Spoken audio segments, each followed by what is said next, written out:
Tommy, after 10 years at the club and over 400 appearances, how good does it feel to be having a testimonial? Yeah, it's fantastic, really. You know, it's something I'm humbled by and I'm honoured by. I had some fantastic times at the club, and for the club and the fans to recognise that is going to be a special day for me and my family. Obviously, there are far bigger concerns at the minute for the football club, but it's something that I'm looking forward to immensely. Yeah, talking about the football club, do you think we'll stay up this season? I think we've got a great chance. Grimsby on a Saturday is going to be a massive game. I'll be going down there to support the lads, and it's not a must-win game, but it will go a long way to securing the club's status in League Two if we can get a result down there. And there's no reason why not. I think there's been signs recently that the team are starting to gel a little bit after all the new players coming in at Christmas. It's going to have to happen sooner rather than later, but the signs were there. It was a disappointing result against Port Vale for obvious reasons, but the results and the game being called off the weekend meant that things down at the bottom haven't changed too much, so it's in the lads' hands, definitely. Yeah. What do you think's been the biggest problem this season? That's a good question. I think probably players not performing, potentially the wrong signings, good players, but probably the wrong positions for the football club, and I think it probably left Jack with his hands tied a little bit at Christmas, and I'm sure all managers will say the same thing. Doing business at Christmas is difficult because the players performing well aren't allowed to leave clubs, so you've got to do a little bit of wheeling and dealing, getting young players in, and with that brings its own problems. So yeah, I'd probably say potentially the recruitment in the summer has been one of the problems, but I think the players, and I count myself in this bracket as well, need to take some responsibility, because at the end of the day, if you're at this level, League Two, you're a good footballer, and I don't think enough of us have shown that this season consistently. Yeah, it's going back to your testimonial, like, you know, you had loads of interest over the years from different clubs, obviously for good performances. Why did you decide to stay at the club? I don't think you ever decide to stay at a football club. I think especially in my case, it was probably just more of an organic situation, in that I enjoyed being at the football club. It was always, most of the time, we were always successful, challenging for the League Two title or Johnson's Paint trophies, or even the Championship on a couple of occasions. So I was always happy to sign contracts. You know, I didn't feel that my ambitions weren't being met personally, and after that it's out of your hands. You know, if a club wants to sign you, as we've seen with plenty of players in the last few years, if you're good enough and the right bid's made, then you'll leave. But I was always told as a young player that if you're enjoying your football, always sign your contracts, because injuries can change the game, and even if you do get a move to a potential higher level, it doesn't always work out. So I think the relationship I had with the fans and the success of the club always played a part in me signing contracts. There was ever a point in your career you thought, I might leave, or you could leave? Well, you're ambitious and you want to play at the highest level you can do, and I'd be lying if I said that I wasn't flattered by some of the interest that was rumoured. But again, like I say, it's a lot easier to play football in an environment that you enjoy, and I always thought if I was good enough, then that move may come, or potentially with Chesterfield we could get to the Championship where I wanted to play. It never worked out like that, but I've got absolutely no regrets about the time that I spent at the football club. Just to go back to your early days in your career, how daunting was it, like being a trainee at Manchester United? Yeah, I've written about this myself quite recently, and I think it wasn't daunting enough for me. I actually thought I was better than what I was. I came from being probably the best player in my area, playing county football, always being told I was the best. Then you're in an environment where you've got the opportunity I had the opportunity to be the best and be better, but I probably didn't take it, because I thought an admission of an area of my game that wasn't so good was admitting that I wasn't a good player. Instead of using that opportunity to learn, and I suppose in a roundabout way, the fact that there were international goalkeepers, very good goalkeepers in front of me at every level, did probably make me go into my shell a little bit. So in that sense, it was daunting. Who did you idolise as a kid, or which goalkeeper? Peter Schmeichel. It was always Peter Schmeichel for me. Being a Man United fan, being a goalkeeper, and in that era when Man United was so successful, and a large amount of that was down to Peter Schmeichel. I used to love the fella. I used to try and copy everything he did every time I played football. So it was always Peter Schmeichel for me. Just to go back to your career, what's your best moment in Chesterfield shirt? It's another good question. I've had that many. It's and they do change from day to day. I think the moments that stick out for me, I think winning 2 League Two titles on the final day of the season. The first time round was the first trophy I'd won in professional football, and that was something that I'll never forget. And the football we played as well that season. I think we conceded plenty of goals, but we definitely scored plenty. So it wasn't always enjoyable for me, but I'm sure the fans enjoyed that season. And then the JPT final at Wembley, I probably remember walking out onto the pitch to do the warm-up in that game, and the Chesterfield fans behind the goal. I was the first out on the pitch, and to get that sort of ovation, it gave me goosebumps, and that's probably the only time on a football pitch I've had that. And then to get the win after a tough game against a team who were probably favourites with Paolo Di Canio, that was a little box ticked, and definitely an enjoyable moment. And then the final season, with the second to last season with Paul Cup, when we won the league, we won promotion at Burton. We played on the Sunday. We knew what we had to do, and we went down there, and I think we won 2-0. Jay O'Shea got a couple of goals, and that was a special occasion. And that evening, Richie Humphries flew us down to the PFA Awards in a helicopter, because he was the chairman, and me, Liam Cooper, Ian Everett were in the team of the season. So we went down there, and then for the next couple of days were a bit of a blur, because we celebrated as a team. And then the final game against Fleetwood, I think we played that well that season. It would have been a bit of a disappointment not to pick up the trophy on the last day, and we put in another performance, which we always seem to do under Paul Cup when we needed to. And I'd probably say that week period from Burton to picking up the trophy at Fleetwood, against Fleetwood, and then a couple of days after, were probably the best fortnight in my career. What would you say is the worst moment in your career, Chesterfield? Yeah, the relegations were difficult. The relegation, Yeovil, we got beat at Yeovil when we were in League One. We'd won the JPT, and I probably felt we were a better team than finishing where we did that season. So that was disappointing, and to get injured and then miss every game of the season we got relegated last year was probably the toughest time, because you just feel helpless. You're picking up a wage. I was probably one of the better earners at the time, and to not be able to contribute at all that season was devastating, really, for me personally. I didn't enjoy that season at all. And then I think, on a personal note, to miss the second leg of the playoffs against Preston through injury after the first leg.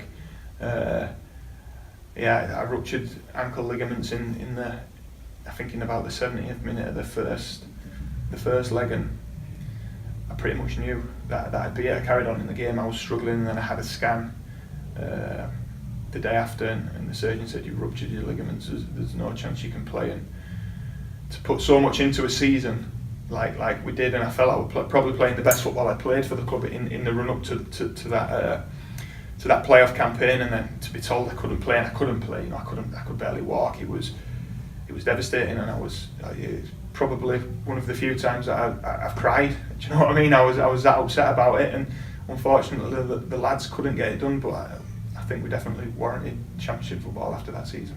There's one thing you could have changed about your career. What would it have been?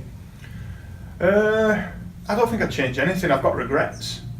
I think if you were to ask any player, they'd say they've got regrets. But I think sometimes making bad decisions makes you learn, and it can shape your career.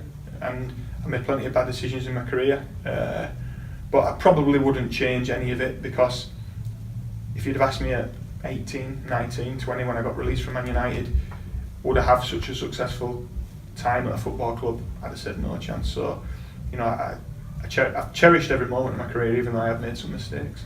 if I'm correct, you're coaching at Sheffield United now, yeah? Would you be interested in coming back to the club coaching, the goalkeeper coach?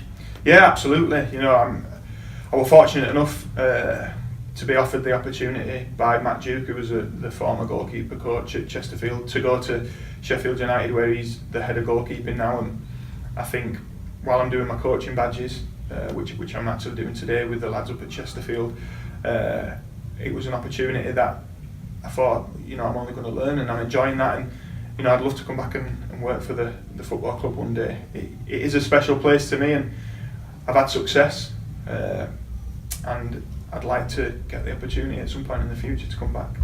Yeah, if I'm correct, you've got a degree in journalism. Would you be interested in going down that route of a career? Yeah, absolutely. You know, I started my degree probably a year before I got injured, because you know I was getting a little bit older. You need to start thinking about doing things after your career does finish, and I enjoyed it. It was good. It's always good to learn another skill, and that's probably one bit of advice I'd give to other young professionals is focus on your football 100%, but have something else to enjoy, to take your mind away from the game sometimes. And I still do a little bit. I do a little bit of commentary for BBC Radio Sheffield, and I'm doing a little bit for Peak FM. And I still do a little bit of writing, and you know, if there was an opportunity to arise in that side of the game, you know, I'd love to take it.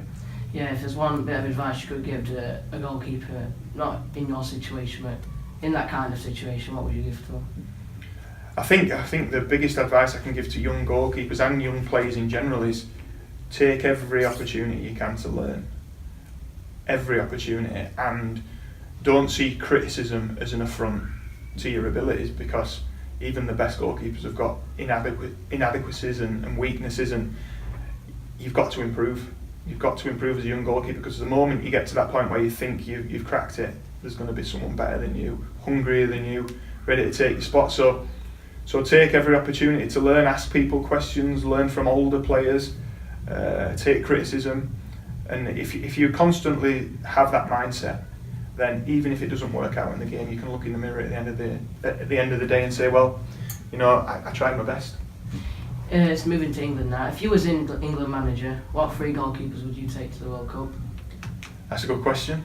I think I would take Nick Pope, Jordan Pickford, and then it'd be a toss-up between Butland and Joe Hart at the minute. I've got a feeling Southgate will probably start with Pickford, which I can understand is a very good goalkeeper, but I think on current form and the type of goalkeeper we're probably going to need it in that sort of environment in the World Cup, I'd go for Nick Pope. It'd be a risk, but I think he's got the frame that Pickford probably hasn't got, which is rich coming from a goalkeeper who was 6'1", but I think we're going to need a goalkeeper that makes saves, and on current form and what I've seen this season, Nick Pope is probably the best in that area. Yeah, do you have any like funny stories or pranks that have happened in the changing room your time at Chesterfield? Plenty, and probably not many I can broadcast, but I think that's one thing why we were so successful. We had, in the seasons we were successful, is that the team spirit that we had, and we had plenty of characters, and you know, I'm talking about players like Gary Roberts, Ian Dunbavin when he came in, Jimmy Ryan, and lads like that. In the first season, you know, Mark Allett, Danny Whitaker, you know, there's probably plenty more I could mention where, you know, if we weren't concentrating on the football, we were laughing, and that's definitely something you need in a team environment. Yeah, who was the best player you played with Chesterfield, would you say? Again, it's a tough question. You know, the current manager now, Jack Lester, was a fantastic player. The season we won the league under John Sheridan, you know, every time he got the ball, he either scored a goal or got a penalty, or got sent off. But he always affected the game, and you could always count on him. Similarly, Gary Roberts was that sort of player. That season, under Paul Cook, whenever he got the ball, he seemed to create something. And some games you wouldn't see him for 80 minutes, and then he'd pop up and he'd create a goal and score a goal. And you know, when you're in the tunnel as a football player, you look at those sort of plays and you look around and you think, we're going to be all right today. So I'd probably say Jack Lester and Gary Roberts are probably the two most influential players I've played with on the pitch. But then Jimmy Ryan, Sammy Morsey, again, as a partnership, they were very good players. you just didn't think you were going to lose. Obviously we did lose games, but you just had the confidence in those players to think before you went out, we're going to be alright today. Who was the best manager you've played under? Paul Cook, I'd probably say. Just the way he came in and sorted the club out, for want of a better term. You know, he came in and he instilled a little bit of discipline in all of us. You know, he had us down boxing gyms at 4 o'clock in the afternoon, and there were plenty of players who weren't happy with it, but that sort of built the camaraderie amongst the lads, because nobody wanted to go down to the boxing gym on a Tuesday afternoon at 4 o'clock when it's cold and wet and do press-ups and stuff like that. But we're all down there together, and we're all in it together. And when we finished, you know, down at Spire, it's a good setup down there, and they work you hard. So when you'd finish, you'd come out and you'd think, oh, that were all right. If we can cope with that, we can go to, I don't know, Cheltenham away and get a result and stuff like that. But the way he spoke to the players as well, he gave you confidence. He had that ability to make you believe in what he wanted you to do. And similarly with John Sheridan, I think John Sheridan was a good man manager. He knew how to talk to certain players. He knew when we needed a bit of a telling off, and he knew when you needed an arm around you. There weren't too many arm around you from John Sheridan, but he knew how to get the best out of his players. And I'd probably say Paul Cook closely followed by John Sheridan. If you had to pick a back four, just those Chesterfield players, who would you pick just in front of you? It's another good question. Oof. That is difficult. I actually think Sam Clucas would probably, as a left back, for us was fantastic. But I'd say Tendai Dariqua, right back.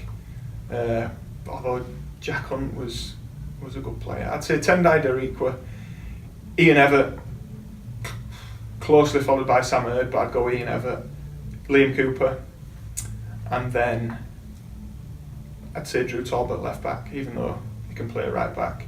I think a player like Drew, again similar to Sammy and Jimmy, when he's on your team, or certainly when he was on my team, I always thought, don't need to worry about that area of the pitch, Drew's going to have that sorted. But there's that many players, and I'd probably upset a few there. I've played with some good players, but I'd probably go with that one. Yeah, so it's the final question. What's your future aspirations for you? I want to be involved in football. I want to get back into professional football. I'm enjoying working with the academy kids down at Sheffield United. I think they enjoy working with me. It's different to playing, but I've definitely got a passion for that, which I didn't think I would have when I hung up the gloves. I'm enjoying that, and I'd love to be able to at some point come back and do the same with Chesterfield at any level, really.